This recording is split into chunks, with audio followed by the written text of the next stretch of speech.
சாப்பாடு அப்படிங்கிறது வந்து ரொம்ப ரொம்ப முக்கியமான ஒரு விஷயம்ண்ணே. அது அன்போடு சமைக்கணும் அப்படின்னு நான் நினைப்பேன். அது சாப்பிட்றவங்களுடைய ஹார்ட்லேயும் அது ஃபீல் ஆகும்ண்ணே. அப்படியே எனக்கு ஒருத்தவங்க சோறு போட்டதுக்கு தெருநாய்க்கு சோறு போட்டுன்னு சொல்லியிருக்கிறாங்கண்ணே. என் பசங்கன்றது 2 தான், நான் பெற்றதுன்றது 2 தான். பட் ஆனால் எனக்கு எல்லாமே என் பிள்ளைங்க தான். எனக்கு இது பெரிய விஷயமா தோணவே இல்லைண்ணே. எல்லாரும் வீட்டில் அம்மாங்க செய்கிறாங்கல்லண்ணே, வீட்டு குடும்பத்துக்கு செய்கிறாங்கல்லண்ணே, அவ்வளோதாண்ணே. என் குடும்பம் கொஞ்சம் பெரிய குடும்பம்ண்ணே, அவ்வளோதாண்ணே. காலைல கூழ் கொடுத்தாலும் கேட்பாங்க, நான் இன்னொரு கிளாஸ் கூடயேப்பா, நான் 2 கிளாஸ்லேயே போகிறேன். இல்லை குடிச்சிட்டு வந்து கலாட்டா பண்ணுறவங்க நிறைய பேர் இருக்காங்க. பண்ணுறாங்களா இங்கே? நானே விளம்பரம் விரும்பல. நீ யார் என்ன வச்சு விளம்பரமாக்குறீங்க? ஒருத்தங்கிட்ட கையேந்துறதுன்றது எவ்வளோ கஷ்டமான ஒரு வலியான ஒரு விஷயம் தெரியுமா? நீ வந்து என்னை எவ்வளோ வேணா திட்டு, என்னை எவ்வளோ வேணா காயப்படுத்து, நான் தாங்கிக்குவேன். ஆனால் என்னை நம்பி இருக்கிற ஜீவன்களுக்கு ஒரு சிறு தீங்கு கூட வந்துடக்கூடாது, ஒரு சிறு அவமானம் கூட வந்துடக்கூடாது. எல்லாரும் அக்கா அக்கான்றாங்க, அம்மா அம்மான்றாங்க, நீங்கள் மட்டும் தான் தங்கச்சின்றீங்க. அதுக்கே நான் நன்றி சொல்கிறேன்.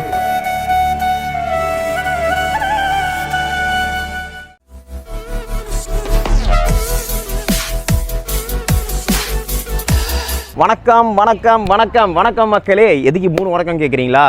இப்போ தான் உங்களுக்கே தெரியும். ரீசெண்டாக வந்து நான் வந்து வியட்நாம் ட்ரிப் போயிட்டு வந்தோம். ஸோ அங்கே போயிட்டு சாப்பாடும் பஞ்சாயத்து, மொழியும் பஞ்சாயத்து. இங்கே வந்தக்கப்புறமா தாங்க தமிழே பேசுகிறோம். அங்கே போனால் வந்து எனக்கு தெரிஞ்சு ஒரே ஒரு டூரிஸ்ட் தான் பார்த்தேன் தமிழ்காரங்கள. ஸோ அதனால தான் நொந்து போய் கடந்தேன். இப்போ இங்கே வந்தக்கப்புறமா தான் ரொம்ப ஹாப்பியாக இருக்கேன். எப்படி பார்த்தாலும் நம்ம ஊர் இல்லை, அது நம்ம ஊருக்கு வந்தாலே ஒரு சந்தோஷம் தாங்க. ஸோ இப்போ எங்கே வந்திருக்கோம்னு பார்த்தீங்கன்னா, நம்ம கீழ்கட்டையில் வந்து தவமொழி ஃபவுண்டேஷன் ஒரு இடத்துக்கு வந்திருக்கோம். நீங்கள் பார்த்துருப்பீங்க, நிறைய பேர் வந்து ₹1 சாப்பாடு, ₹5 சாப்பாடு, ₹10 சாப்பாடுன்னு. ஆனால் இங்கே ரொம்ப நல்ல மனசு கொண்டவங்க சில பேர் என்ன பண்ணுறாங்கன்னா, ஃப்ரீயாக சாப்பாடு தராங்க. யார் வந்து கதவை தட்டுனாலும் பசின்னு வந்தால் சாப்பாடு கிடைக்கும். இந்த மாதிரி ஒரு இடத்த பார்த்துருக்கீங்களா? இல்லை நான் பார்த்துருக்கேங்க. ஆக்சுவலாக பெரிய பெரிய ஃபவுண்டேஷன்லாம் பண்ணுவாங்க. For example food for peoples and நிறைய பெரிய ஆர்கனைசேஷன்லாம் நிறைய இருக்குது, அவங்களாம் பண்ணுவாங்க. பட் தனிப்பட்ட ஒரே ஒரு லேடி, ஃபீமேல் லேடி வந்து இந்த மாதிரி யார் வந்தாலும் சாப்பாடு கொடுக்கணும்னு சொல்லிட்டு அவங்களாம் ஆரம்பிச்சது. இப்போ அவங்களாம் நடத்துகிறாங்க. இது ரொம்ப பெரிய விஷயமா எனக்கு தோணுது எனக்கு. அதனால தான் இதை கவர் பண்ணி உங்களுக்குலாம் காட்டணும். ஏன்னா அவங்களுக்கும் சப்போர்ட் தேவை. நீங்கள் பார்த்தாலும் தெரியும். அதேமாதிரி நிறைய பேருக்கு இந்த வீடியோ யாராவது பசின்னு இருந்தாங்கன்னா அவங்களுக்கு இந்த வீடியோ ஷேர் பண்ணுங்கள். இல்லை ஜஸ்ட் இன்ஃபார்ம் பண்ணுங்கள். என் வீடியோ ஷேர் பண்ண கூட அவசியம் இல்லை, ஜஸ்ட் இன்ஃபார்ம் பண்ணுங்கள்.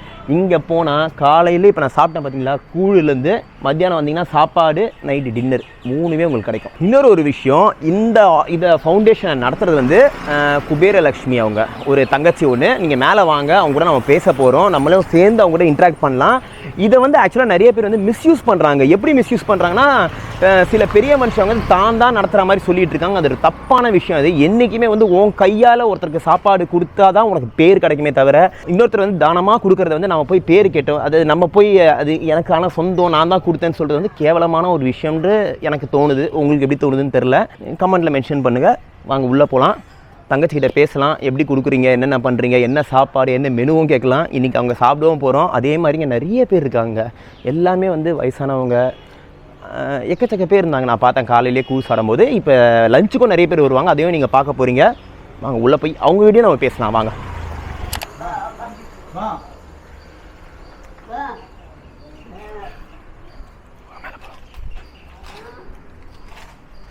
சரி கைஸ், நம்ம மேலே கிச்சனுக்கு வந்திருக்கோம். வாங்க தங்கச்சியோட போய் பேசலாம். எனக்கு ஆக்சுவலாக இப்போ தான் உள்ளே வந்தேன். மேலே பார்த்தீங்கன்னா இந்த ஷீட் தான் இருக்குது. எனக்கே வேர்க்குது. அவங்க வந்து அந்த 2 அடுப்புலேயே நின்று இப்போ வந்து 100 பேருக்கு சமைச்சிட்டு இருக்காங்க. ஃபஸ்ட்டு அவங்க என்ன சொல்கிறாங்கன்னா, 2வது தடவையே திருப்பி சமைப்போம் 100 பேருக்குன்னு. வாங்க அவங்ககிட்டே கேட்கலாம். ஹாய் தங்கச்சி. ஹாய் அண்ணா. எப்படிமா இருக்க? நல்லா இருக்கேன், நான் சூப்பராக இருக்கேன். எப்படிமா நிற்கவே முடியலம்மா, எப்படிமா பண்ணுற? அப்படிதானே பண்றேன். நான் எனக்கு சமைக்கிறது ரொம்ப கஷ்டப்படுவேன். அப்படியா?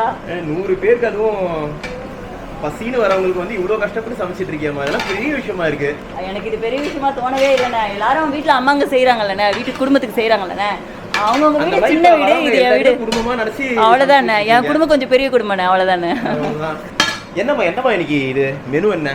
கத்திரிக்காய் முருங்கைக்காய் காரக்குழம்பு வைக்கிறேண்ணே. கத்திரிக்காய் முருங்கைக்காய் போட்டு காரக்குழம்பு. ஆமாம். சாப்பாடு, அதுக்கப்புறமா ரசம், மோர், அப்புறம் வந்து புடலங்காய் கூட்டு. இது எல்லாமே வரவங்க எல்லாருக்கும் உண்டு. அடுத்த ரவுண்ட் வந்து அடுத்து ஏதாவது ஒரு பொரியல், சிம்பிளா பாவக்காய் வத்தல் போட்டு வச்சிருப்பேன். புடலங்காய் கூட்டு காலி ஆயிடுச்சு ஒரு வேளை அப்படின்னா டக்குன்னு அது வத்தலை பொரிச்சு கொடுத்துருவேன். இல்லைன்னா ஒரு அப்பளமா. அந்த மீல்ஸோட ப்ரைஸ் மினிமம் ஒரு 80 ரூபா இருக்கும்ல, 80 ரூபாலேருந்து ஒரு 120 ரூபா வரைக்கும் வரும். கொஞ்சம் பெரிய ஹோட்டல் போனால் 150 ரூபா 200 ரூபா வரும். ஏதோ என்னால் முடிஞ்சது. வேறு யாருமே ஹெல்த் வச்சுக்க மாட்டியாமா, நீ ஏன் பண்ணுவியா? இல்லைண்ணே, அந்த சாப்பாடு அப்படிங்கிறது வந்து ரொம்ப ரொம்ப முக்கியமான ஒரு விஷயம்ண்ணே. அது அன்போடு சமைக்கணும் அப்படின்னு நான் நினைப்பேன். நம்ம அன்போடு சமைச்சா அது சாப்பிட்றவங்க நம்ம எவ்வளோ கேவலமாக சமைச்சாலும் சரி, அது அன்போடு சமைக்கும் போது அது சாப்பிட்றவங்களுடைய ஹார்ட்லேயும் அது ஃபீல் ஆகுண்ணே. சூப்பர்மா, கரெக்டு. சரி, இது எங்கே அம்மாவோட சமையல் வந்து நல்லா இருக்குதோ நல்லா இல்லையோ, ஆனால் எல்லா பிள்ளைங்களுக்கும் அம்மாவோட சமையல் தானே ரொம்ப பிடிக்கும். அந்த மாதிரி தான் இது. என் பிள்ளைங்களுக்கு என் கையால் சமைக்கிறது அப்படிங்கிறது எனக்கு ரொம்ப பிடிக்கும். எத்தனை பசங்க உங்களுக்கு? என் பசங்கன்றது 2 தான், நான் பெற்றதுன்றது 2 தான். பட் ஆனால் எனக்கு எல்லாமே என் பிள்ளைங்க தான். சரி, அப்போ பசங்க நீங்களாம் கூட இங்கே தான் சாப்பிடுவீங்க? எல்லாருமே ஒரே சாப்பாடு தானே, தனித்தனி சமையல்ன்றது கிடையாது. என் வீட்டில் அடுப்பே கிடையாது, இங்கே தான் பண்ணுறது. எல்லாமே இங்கே தான். அதான் மாதிரி எங்கேருந்து எதனால இது ஆரம்பிச்ச நீ? எங்கே எதனாலன்னா நான் கஷ்டப்படும் போது யாரும் எனக்கு உதவத்துக்கு ஆள் இல்லைண்ணே. அப்படியே எனக்கு ஒருத்தவங்க சோறு போட்டதுக்கு தெருநாய்க்கு சோறு போட்டுன்னு சொல்லியிருக்கிறாங்கண்ணே. இந்த மாதிரிலாம் அவமான வார்த்தைகளும் அசிங்கங்களும் ரொம்ப வேதனைகளை வந்து நான் வாழ்க்கையில் அனுபவிச்சிருக்கேன்.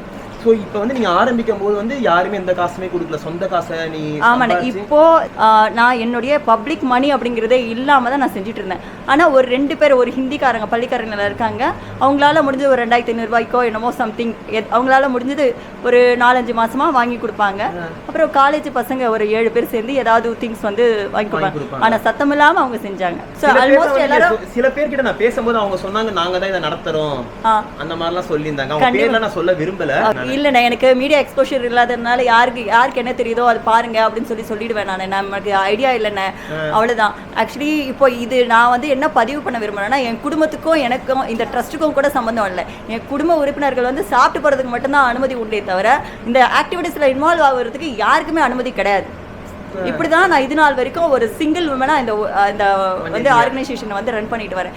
ஏன்னா நான் சர்வீஸ் மைண்டா இருப்பேன், என் கூட இருக்கவங்க சர்வீஸ் மைண்டா இருக்கணும்னு அவசியம் இல்லை. என்னை நம்பி வரக்கூடிய நீ வந்து என்னை எவ்வளோ வேணா திட்டு, என்னை எவ்வளோ வேணா காயப்படுத்து, நான் தாங்கிக்குவேன். ஆனால் என்னை நம்பி இருக்கிற ஜீவன்களுக்கு ஒரு சிறு தீங்கு கூட வந்துடக்கூடாது, ஒரு சிறு அவமானம் கூட வந்துடக்கூடாது. இப்போ மற்றவங்களுக்கு இப்போ நான் பட்ட அசிங்கம் மாதிரி மற்றவங்க என்னை தேடி வரவங்களுக்கு அந்த அசிங்கம் ஏற்பட்டக்கூடாதுல்ல என்ன? சரி, எனக்கு வந்து நான் ஒரு கதை கேள்விப்பட்டது, உண்மையான பதில் சொல்லல. ஏதோ ஒரு கிளப்ல இருந்து யாரோ வந்திருக்காங்க போல இருக்குங்க, ஒரு கும்பலா வந்திருக்காங்க, எல்லா திங்ஸும் வச்சிருக்காங்க போல இருக்கு, போட்டோ மாத்திரம் எடுத்துட்டு திங்ஸ் எடுத்துட்டு போயிருக்காங்க. அது உண்மையா? ஆமாண்ணே ஆமாண்ணே, அது உண்மையாமா? அது உண்மைண்ணே. இதெல்லாம் நான் எப்படி சொல்கிறதுனே தெரிலங்க. ஆக்சுவலாக இது வந்து ஒரு கேவலமான விஷயம் இல்லை. இது ஒரு 30-40 பேர் வந்துட்டு இந்த மாதிரி நாங்கள் ஒரு பெரிய ஆர்கனைசேஷன் கிளப்லேருந்துலாம் வரோம்னு சொல்லிட்டு சாப்பாடெலாம் வச்சு இந்த மாதிரி வந்து மளிகை சாமான்லாம் கொடுத்து அதுக்கப்புறமா அவங்க ஃபோட்டோலாம் எடுத்துக்கிட்டு அவங்க சோஷியல் மீடியா பிளாட்ஃபார்மில் இங்கே பாருங்கள் நான் இதெல்லாம் கொடுத்துருக்கோன்னு சொல்லிட்டு அதுக்கப்புறமா எல்லாத்தையும் எடுத்துகிட்டு போயிருக்காங்க. இதுக்கு வந்து மனசார ஒரு 100 ரூபா உன்னால் முடிஞ்சால் அதை கொடுத்தாலே சந்தோஷமாக இருக்கும்ல. எதுக்கு இந்த மாதிரி ஒரு விஷயம் பண்ணணும்? அது எப்படிமா அதெல்லாம் நீ ஓவர்டேக் பண்ண? ஃபஸ்ட்டு கோவம் வரலையா? எனக்கு கோவம் தானே வருது. நானே விளம்பரம் விரும்பல. நீ யார் என்ன வச்சு விளம்பரமாக்குறீங்க சொல்லுங்க? நான் எனக்கு விளம்பரமே தேவையில்லைன்றேன். எனக்கு விளம்பரம் வேணும்னா நான் இத்தனை வருஷமா நான் பண்ணும்போதே நான் சோஷியல் மீடியாவில் ஃபேஸ்புக்கில் ஒரு அக்கௌண்ட் ஓப்பன் பண்ணி நான் போட்டிருப்பேன்லண்ணே. ஒருத்தங்கிட்ட கையேந்துறதுன்றது எவ்வளோ கஷ்டமான ஒரு வலியான ஒரு விஷயம் தெரியுமா? ஒருத்தங்க கையேந்து நம்ம முன்னாடி நிற்கிறத அவங்களுடைய வலியை நம்ம படமாக்கி காமிக்கிறது எவ்வளோ அவங்களுக்கு மன வருத்தத்தை ஏற்படுத்தும். யோசிச்சு பாருங்க. இந்த மாதிரி வந்து அவங்க டெய்லியும் பண்ணிட்டு இருக்காங்க இந்த வேலையை. காலையில் எத்தனை மணிக்கு ஆரம்பிப்பீங்க? காலையில் 6 மணிக்கு இங்கே உள்ள நாங்கள் எங்களுக்குலாம் வந்து டிஃபன் ஆரம்பிப்போம். 7 மணிக்கு கூட கரைச்சி வச்சுருவோம். சமயத்தில் மழை பெஞ்சா கொஞ்சம் 8 மணிக்கே வைப்போம். சரி, அப்புறமா இப்போ லஞ்ச் ஏதாவது காலையில் எப்படினாலும் கூழ் கொடுத்துறீங்க, மத்தியானத்துக்கு வந்து ஒரு தடபுலடான சாப்பாடு இருக்குது, ராத்திரிக்குண்ணே யாருக்கு உண்மையிலே பசி இருக்கோ அவங்களுக்கு எத்தனை மணி வந்தாலும் சோறு போடுவேண்ணே. இல்லை குடிச்சிட்டு வந்து கலாட்டா பண்ணுறவங்க நிறைய பேர் இருக்காங்க. பண்ணுறாங்களா? இங்கே ரொம்ப பண்ணுறாங்கண்ணே. ஒன்றுமே இல்லை, நான் பிளாக் காஃபி தான் குடிப்பேன். அதையே நான் குடிக்கிறேன்னு சொல்லிட்டு வீடியோ எடுக்கிறானே. பொம்பளை பிள்ளைங்கள வளர விடுங்கண்ணே. எனக்கு வளர்ச்சியே தேவையில்லை, நான் நல்லது செய்ய விடுங்க, அவ்வளோதான் நான் கேட்குறேன். நான் உங்கள் கையை எதிர்பார்த்தேனா? நான் எதிர்பார்க்கல. என் கை கோக்க வரீங்களா? வாங்க, சந்தோஷம் எனக்கு. ஆனால் தயவு செய்து ஒரு நல்லது செய்கிறவங்களுக்கு மட்டும் துன்பத்தை கொடுத்துறாதீங்க. இத்தனை பேருடைய வயிற்றுல போகக்கூடிய சாப்பாட்டில் மண்ணவாரி போடுறீங்கன்னு மட்டும் ஒரே ஒரு நொடி நீங்கள் யோசிச்சு பாருங்கள். நாளைக்கு உங்களுக்கு அந்த சாப்பாடு கிடைக்குமான்னு யோசிச்சு பாருங்கள். உங்கள் தலைமுறைக்கு அந்த சாப்பாடு கிடைக்குமான்னு யோசிச்சு பாருங்கள். நல்ல ஒரு விஷயங்க. இங்கே இது நான் எப்படி சொல்கிறதுன்னு எனக்கு தெரியல. நீங்கள் கேட்டிங்களா அவங்களே என்ன சொல்கிறாங்கன்னு? நைட்டு வரும்போது இந்த மாதிரி வந்து பசியாக இருக்கிறவங்க, அதாவது வந்து ஆதரவு இல்லாத பெரியவங்க, முதியோர்கள் அவங்களாம் வரும்போது அவங்க சாப்பாடு கொடுக்குறாங்க. குடிச்சிட்டு வந்து நைட்டு தகராறு பண்ணி சாப்பாடு கொடுன்னு கேட்குறதுனா வந்து குடிக்க உங்கள்கிட்ட காசு இருக்குது, சாப்பாடு வாங்க காசு இல்லையா, இங்கே வரணும். ஸோ மக்கள் என்ன போட்டிருக்காங்க பார்த்தீங்கன்னா, யாசிப்பதும் இறைவனே. யாசிப்பதும்னா என்ன அர்த்தம்னா கையேந்துறது, பிச்சை எடுக்கிறது, அதுவும் இறைவனே. அதுக்கப்புறமா வந்து பசி என்றால் கதவை தட்டுவோம். இங்கே வந்து பசின்னு சொல்லிட்டு நீங்கள் உண்மையிலே வந்து தட்டினீங்கன்னா சாப்பாடு கண்டிப்பாக கிடைக்கும். கரெக்ட், இதுதான் ரொம்ப முக்கியமான விஷயம். உங்களுக்கு வந்து இவங்களுக்கு ஏதாவது பண்ணணும்னு தோணுச்சுன்னா பண்ணலாம் தாராளமாக. பட் ஆனால் இவங்களை வச்சு நீங்கள் லாபம் சம்பாதிக்கிறது தவறான விஷயம். இந்த வீடியோ நடக்கிறது கூட வந்து ஒரு 10 பேருக்கு தெரியணுமே தவிர எனக்காக இல்லை கண்டிப்பாக. ஏன்னா போகும்போது கூட என்னால் என்ன முடியுமோ அதை நான் பண்ணிட்டு தான் போகிறேன். ஸோ மேலே சமைக்கிறத பார்த்தோம், நம்ம தங்கச்சிக்கிட்ட பேசணும். இப்போ வந்து சாப்பாடு ரெடி ஆகிடுச்சு.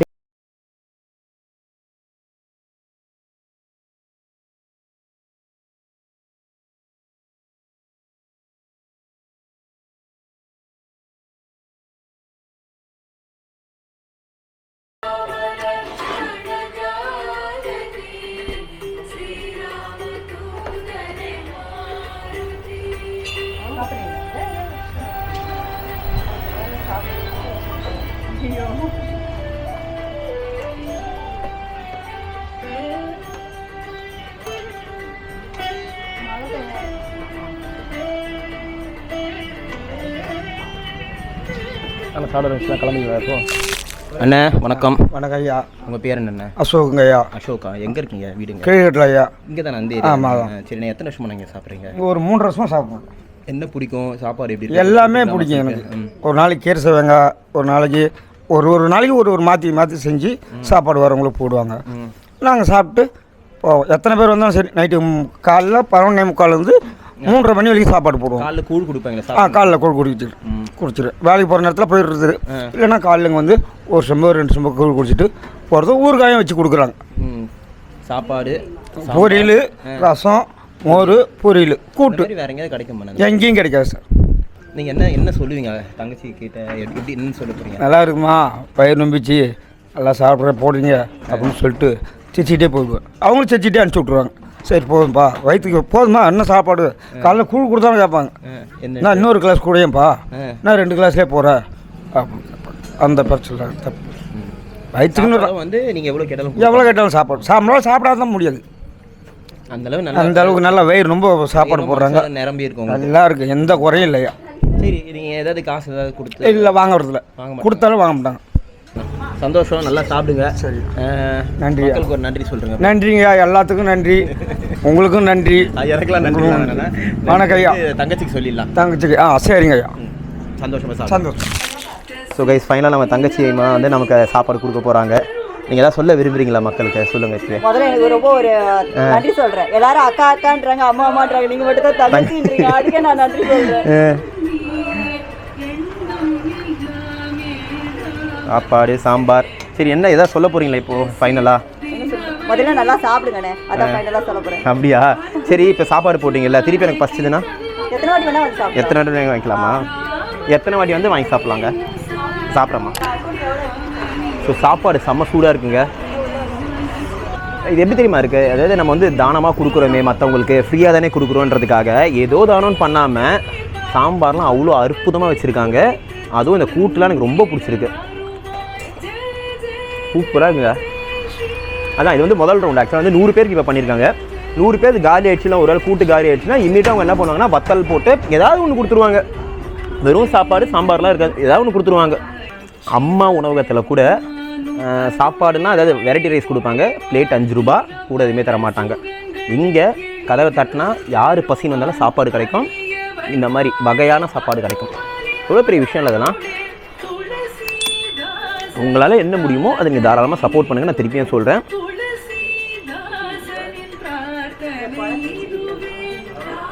சூப்பராக இருக்குங்க.